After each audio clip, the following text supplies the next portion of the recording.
Coming up on Bear News, students voice their concerns about the impending layoffs. And we have the details to help you get your cookie fix. Thank you so much for tuning in to another episode of Bear News. I'm Austin Sack. And I'm Trey Crocht. Students, faculty, and staff told the UNC Board of Trustees what they think of a new staff reorganization plan that will result in layoffs of classified staff across campus. The hearing came at a public board meeting February 14th. Bear News reporter Jordan Good takes a closer look at the situation and what the Bear community had to say regarding the budget cuts. You would think Valentine's Day is a day for love and positivity. However, that was not the case for the hundreds of students and faculty members who attended the Board of Trustees meeting. With these cuts and you implementing this new system, you will make our lives harder and you will make faculty's lives harder. I just think it's a slap in the face to constantly hear how you value students, you value our faculty, but then I keep hearing, oh my God, we don't have enough money, the deficit, we keep going into our cash reserves, but yet here we are, we just hired a new football coach, and he's getting paid more than the last football coach, and we released the last football coach early, so we have to give him severance pay. These were the words expressed to President Feinstein and his colleagues as they determine which positions they will cut and which they will fill. Many beloved students who are part of the Jazz Studies Department expressed the impact Kelsey Sheba has made throughout their entire UNC experience. UNC student Gage Bowes has been keeping close watch on the decision-making and thought some comments on the previous public comment meeting were, I guess, interesting. From a practical standpoint, I think it's an atrocious plan for the day-to-day operations of the university. And also from a human standpoint, I do think it's a part of a pattern of disrespect that's shown to both employees and students. If you stab your people in the back enough times, eventually the knife turns to you. And I will say, your tenure as an administrator is going to be much easier if you don't have people upset with your leadership and calling for your removal. When Bowes continued with his speech, one of the cabinet members cut him off and stated it was over his time limit. And yet the students spoke up and told the board to let Bowes finish speaking. Please finish it up. Okay, well, what I'll move directly into is if we're looking for possible cuts, obviously D1 sports. But I think that better options are available. I think that a lot of them have been discussed in both this and the other public comment meetings, and I'm hoping that they're listening to the wonderful ideas their staff and faculty have had. This $10 million deficit has been ongoing for a few years, and the board must take action accordingly. Reporting from the campus commons, I'm Jordan Good, Bear News. Final decisions on what positions will be cut should be announced by mid-March. Student Senate amplifies voices and concerns from the campus population. And as Bear News reporter Holly McKibben tells us, with news of the layoffs and restructuring, the Senate found plenty to talk about. On the top level of the University Center, the atmosphere is charged. Michelle Quinn is the Senior Vice President and Chief Financial Officer, and her job is to manage the money. Do you all know what we're in right now? That's wild, huh? We were all fired up walking in here, but now you see these conversations happening. Student Senate invited others to join them for a casual conversation about the university. What they could not have anticipated, however, was that their event would precede the reveal of 65 layoffs this spring. Monday, 2 days prior, hundreds of people responded by flocking to the UC during a faculty senate meeting to voice frustrations and alternative ideas. Where are the deans in this room? Where are the deans? Have you been having conversations about this for several months? Tell me the conversations they've been having. I found out about this yesterday. Pardon me? I found out about this yesterday. Residual tension marked the Student Senate's meeting.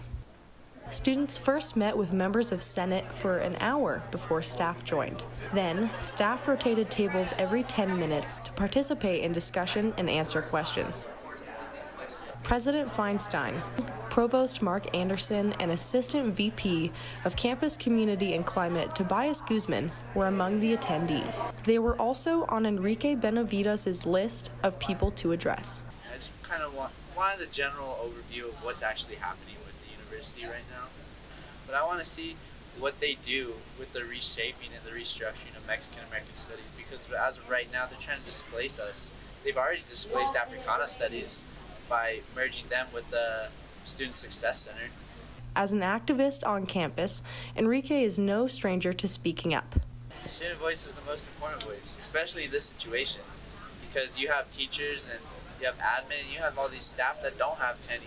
You know, their jobs are replaceable.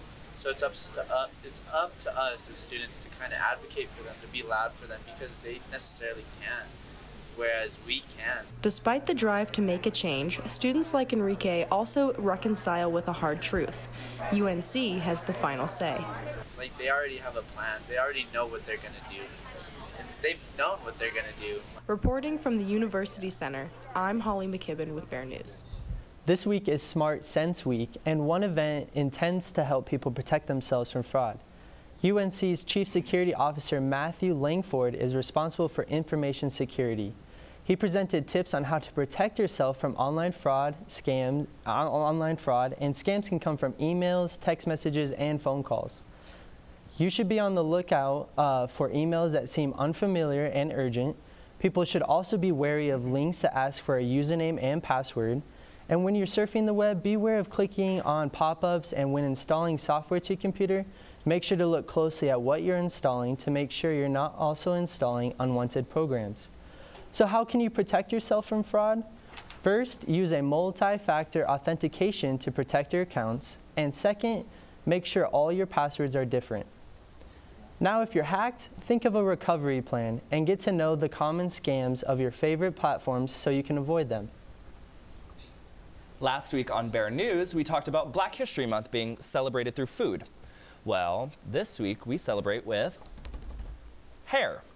Well, a hair show.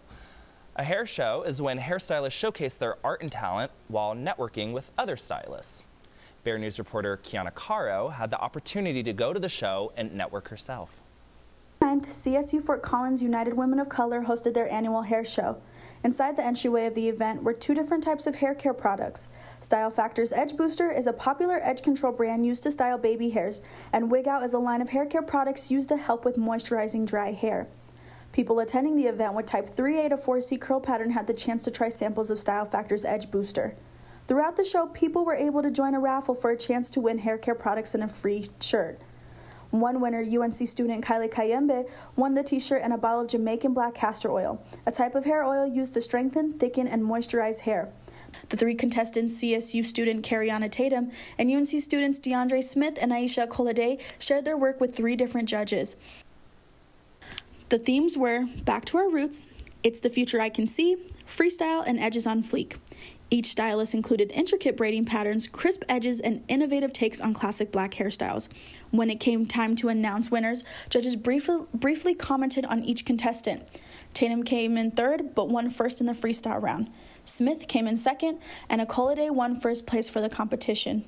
Akolade said she was hesitant at first when she was asked to do the hair show, but she went in with the intentions to win. She said she felt so much joy to know her hard work officially paid off.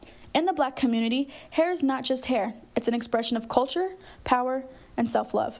For Akolade, it's an event that celebrates the beauty of black women and their beautiful hair. For more Black History Month events at CSU, hosted by the Black and African American Cultural Center, visit baacc.colostate.edu. Reporting from CSU, I'm Kiana Caro for Bear News. Round 2 of the Battle of the Bands has come and gone, but the war is far from won. And we finally give you the lowdown on where to get those cookies we told you about. Stay tuned.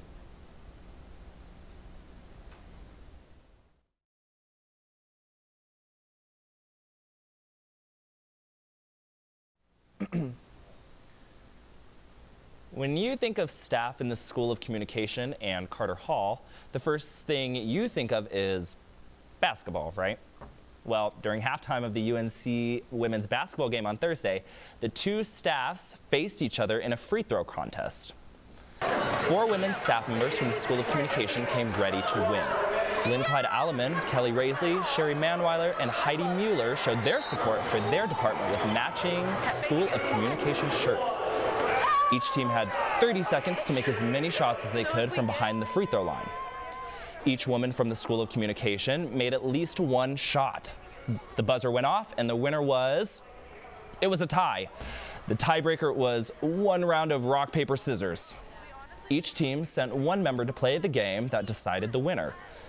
The Carter Hall representative won rock, paper, scissors against Clyde Alleman, making Carter Hall the winners of the halftime contest. The fight for eternal glory rages on at night 2 of the 2020 Battle of the Bands, with a show-stopping performance from one funky Fort Collins troupe. The preliminary rounds for this year's Battle of the Bands continue.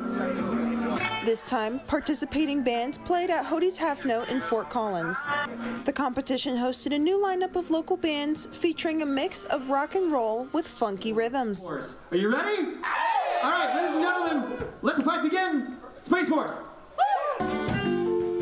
First on stage was Space Force, a funky futuristic fusion band from what seems like deep space itself.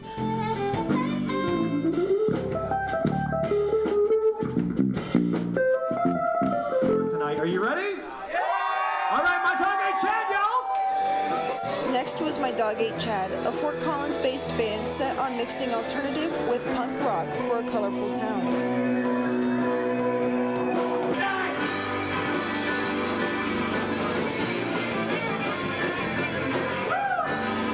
Ladies and gentlemen, I give you Glass Cases. Then came Trio Glass Cases, an alternative band that even dabbled with the ukulele on stage. Are you ready for your last band of the battle? Yeah! Ladies and gentlemen, Graham Good and the Painters. Finally, Graham Good and the Painters took the stage, a Fort Collins-based band founded in energetic funk, featuring trombone and electric keys.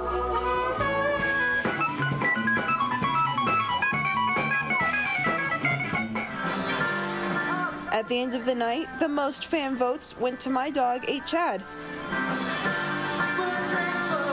However, that didn't sway the winner of the night. The winner of the night was Graham Good and the Painters, with high numbers in both fan votes and judging scores.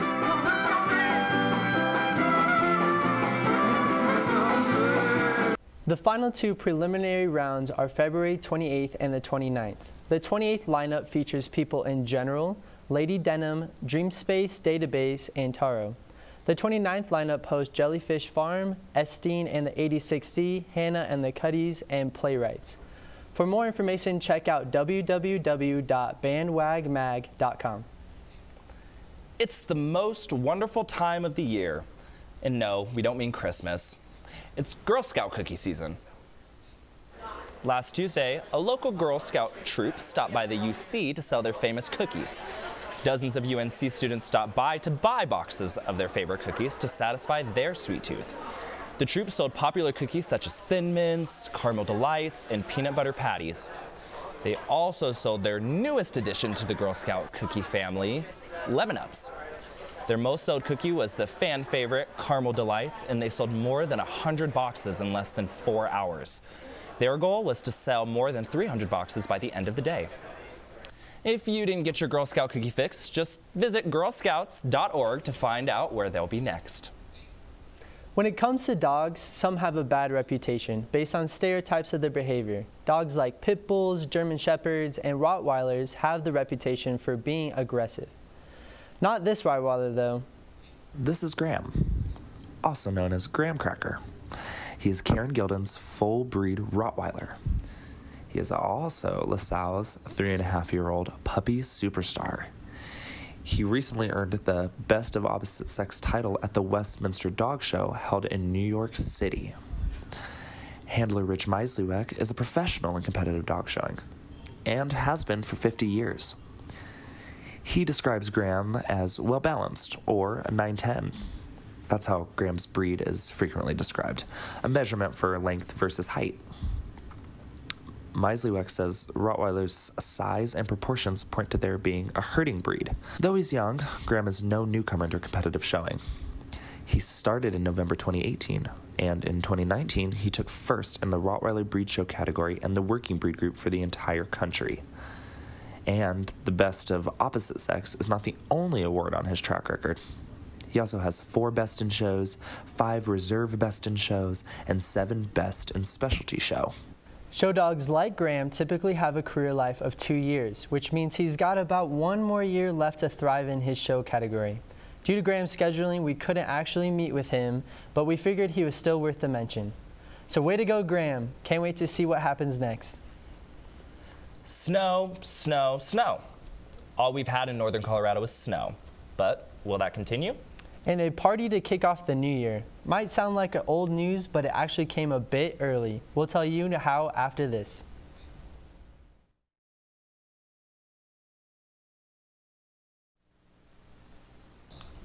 If you've been outdoors the past few days, you've seen the flurries flying. So, should we accept the snow as our new normal? Or is a change on the horizon?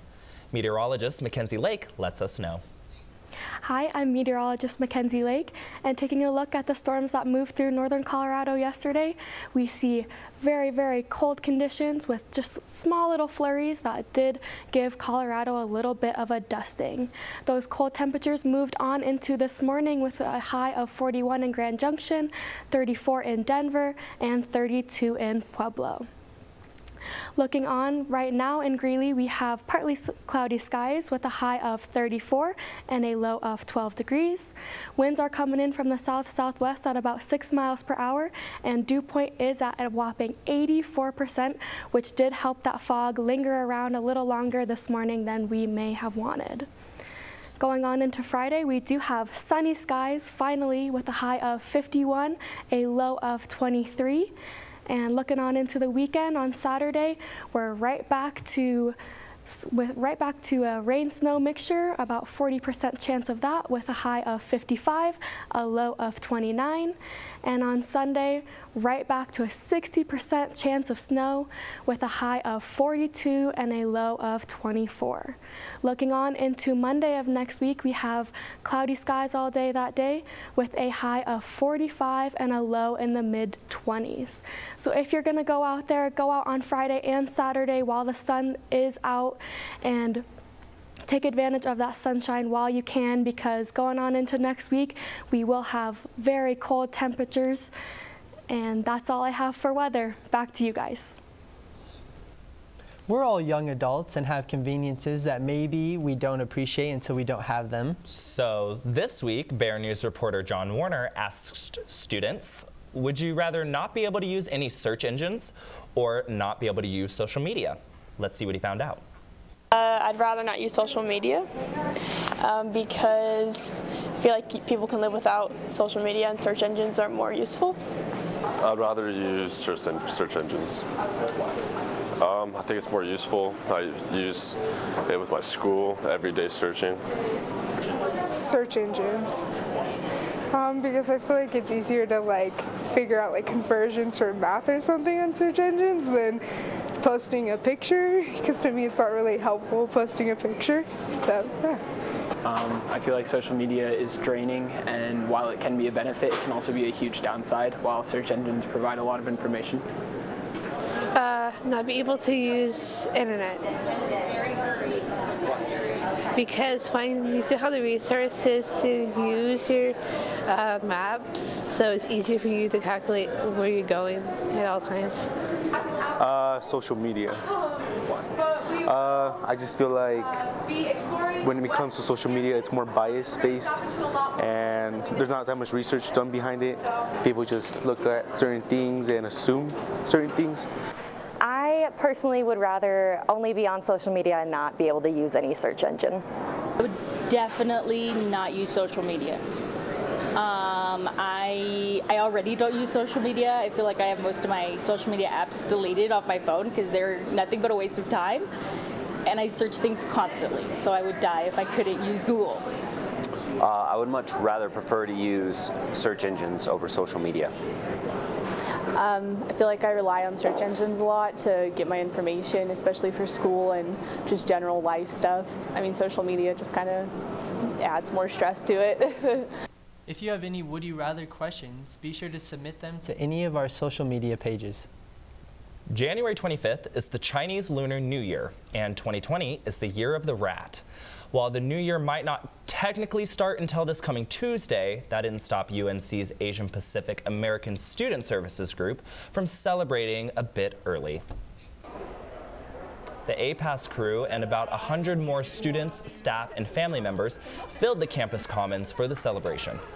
This was the 13th time the group hosted the event, and 2020 is the year of the rat. They served traditional food, much to the enjoyment of everyone in attendance, and the evening included other activities like games, coloring, and even making your own lantern. Then things got loud. A performance put on by Colorado Asian Culture Heritage Center featured drums, cymbals, dancing, and more. Dragons roamed through the crowd, giving an immersive experience to young and old alike. Members of the APAS even got to try their hand at carrying the high-flying creature. Now, as we said, 2020 is the year of the rat, which means a few things. The last time there was a year of the rat was 12 years ago in 2008, and then 12 years before that in 1996. And people born in the year of the rat are said to be optimistic and energetic. The rat is seen as a symbol of wealth and surplus in Chinese culture. And actually, our good friend Ben Shoemate gave us these fortune cards, and fortunately, I got a little impatient and scratched mine off early. And mine says, your efforts and wisdom are the sources of wealth. That's perfect, awesome. And mine says there are some interesting things that happen in every Saturday. Sounds like being a 96 baby just might pay off this year. Now, you might not think that it's sports weather outside, but the Bears have been busy on the courts, fields, and track. Our not Matt Jenkins sports anchor Andrew Shugru has all the scores and highlights you need to know after this.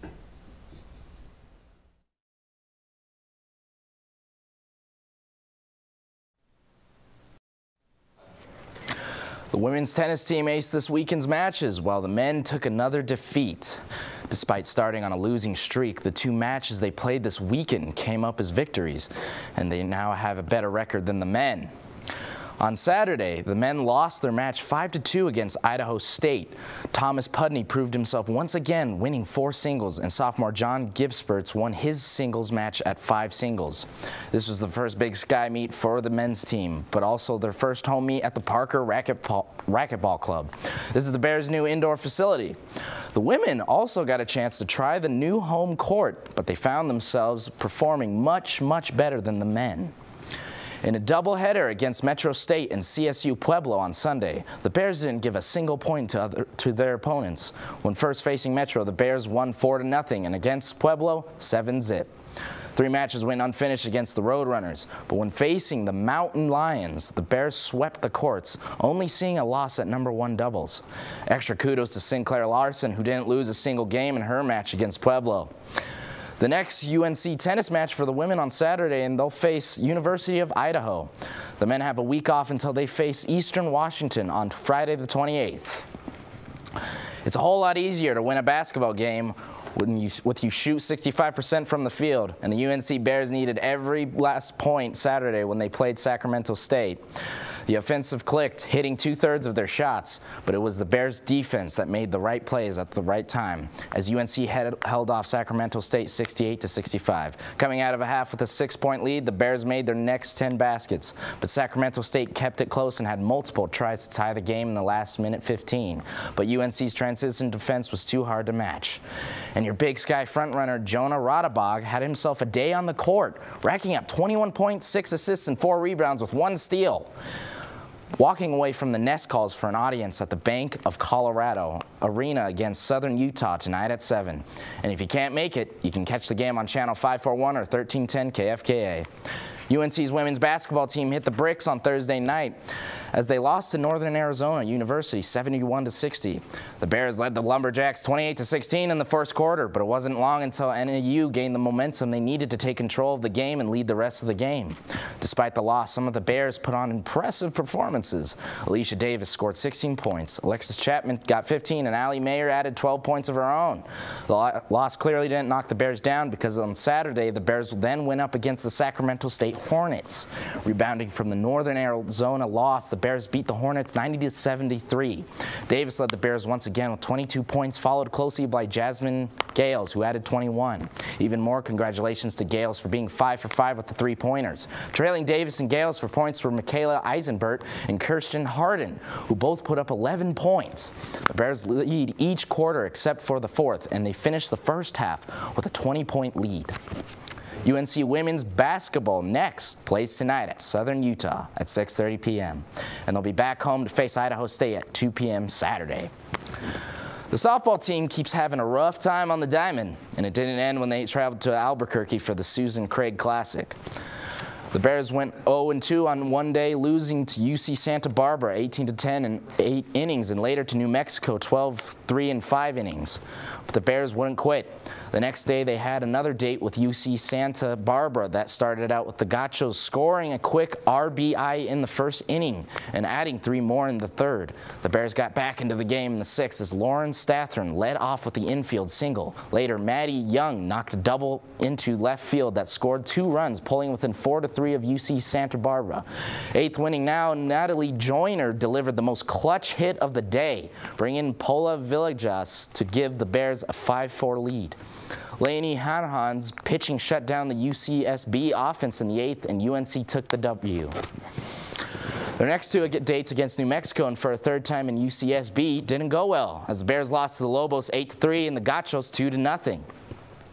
The Bears will now head to Beaumont, Texas, February 21st through the 23rd for the Lamar University tournament against Lamar and St. John's.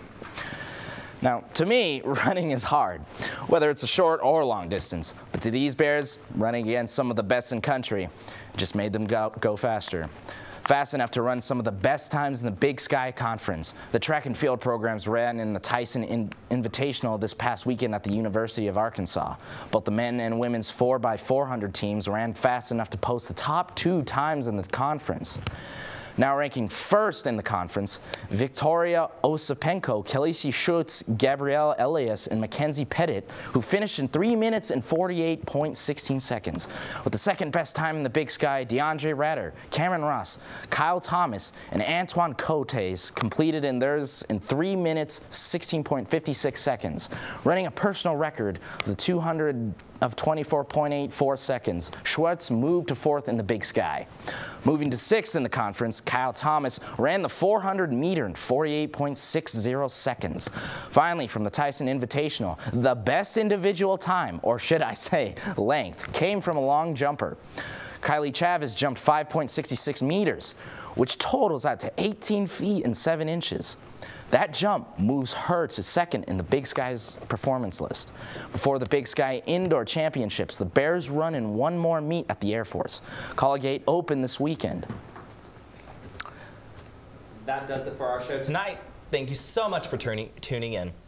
Be sure to be on the lookout for our reporters in the field and follow us on social media. Thank you so much for watching and have a wonderful weekend.